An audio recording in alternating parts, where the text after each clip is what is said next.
All right, guys. So in this video, we're going to be going over the specifics of Medicare supplement plans and the difference between Plan G and Plan N, as well as a quick overview of Plan C and Plan F. So let's jump into that. I'm going to share my screen here and we'll be able to go through it. So as you can see, there are many different Medigap plans. You have everywhere from A through N. The only real ones that we're going to run into are C, F, G, and N. All the other ones, it's very, very rare if you would run into them, and a lot of them don't really make sense to even sell to people. But let's just go through really quick Plan C and Plan F, because these are not offered anymore. So the only time you're going to see these is if you meet someone who turns 65 before 2020. And in doing that, they kept one of these plans. And so we can go through that real quick. As you can see on the left-hand side, these are all of the things that Medicare Part A and B do not cover. So the coinsurance for hospital costs, the Part B coinsurance, blood work, hospice care, skilled nursing coinsurance, Part A deductible, Part B deductible, Part B excess charges, foreign and travel emergency, preventive care, Part B. And these are all the things that you are going to see in Medicare Part A and B, and we covered the details of what A and B cover in another video.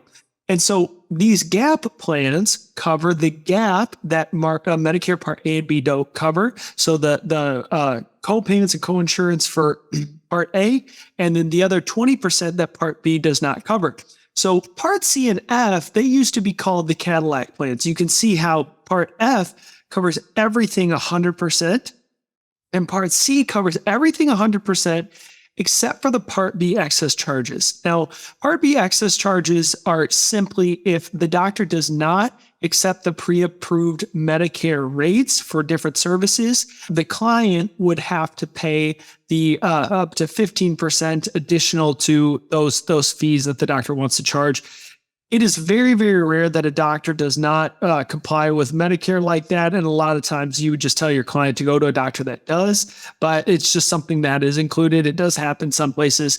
Plan F covers everything 100%. And now we get into Plan G and Plan N. And this is what a lot of people have nowadays. Now, G nowadays, when people are like, I just want to have everything taken care of. I don't care if I have to pay more.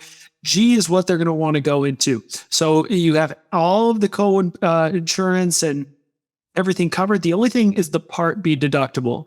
So when they have Part B services, like specialists, things like that, they're going to have to pay up to their deductible, $233 for 2023. And then after that, everything else is covered 100%.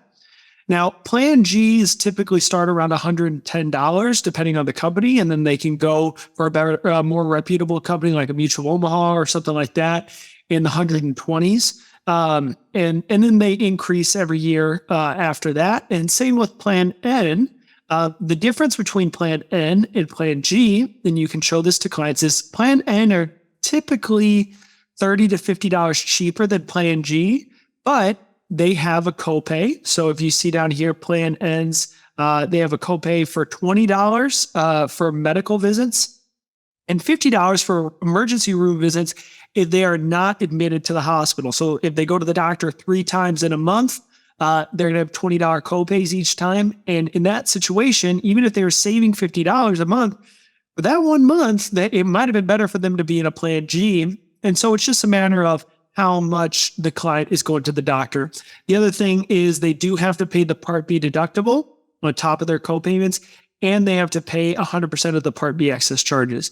So the biggest difference is the Part B excess charges, the deductible is the same as Plan G, and the co-pays that they have to pay when they go to the doctor. So if you have someone who's really paying a lot out of pocket for a Plan F or a C, you can, if their health qualifies, move them down to a G or an N to help them save money every month. And supplement plans, you do not need to be in an enrollment period at all. They are private insurance, so you can do them year round, whenever. It doesn't matter. The only thing that matters is the client's health. Because remember, when they get their Part A and B originally, they can get into these programs with no health questions asked, nothing about doctors. They have to accept people. But after those 6 months of enrollment, then if they want to change, they have to medically qualify to get into a better program. So these are some things that you want to just keep in mind with people in these different programs. You want to make sure that you are putting them into, if someone doesn't like any risk at all, you probably would want to put them into a plan G. If someone is trying to save money, but they want the supplement side of things, you might be better putting them into a plan N and explaining to them their copays. But if someone's pretty healthy, it might be in their best interest because they'd be saving $50 a month for many years before they started going to the hospital a lot. And so, again, every one of these are situational, and that's why we get paid to be able to help and suggest things to clients. But these are the main Medicare supplement plans that we're going to be running across and dealing with. And just remember, guys, a plan G is the same with Mutual as it is with Aetna, as it is with every single company. They all have the exact same coverage. The only difference is the premiums that the company charges, how the company rates as far as how long they've been around, their reliability. And I'll be able to show you in another video how to see their possible rate increases in the years to come and the way to compare different rates. So we're going to go through all of that in the next video, and we will see you there.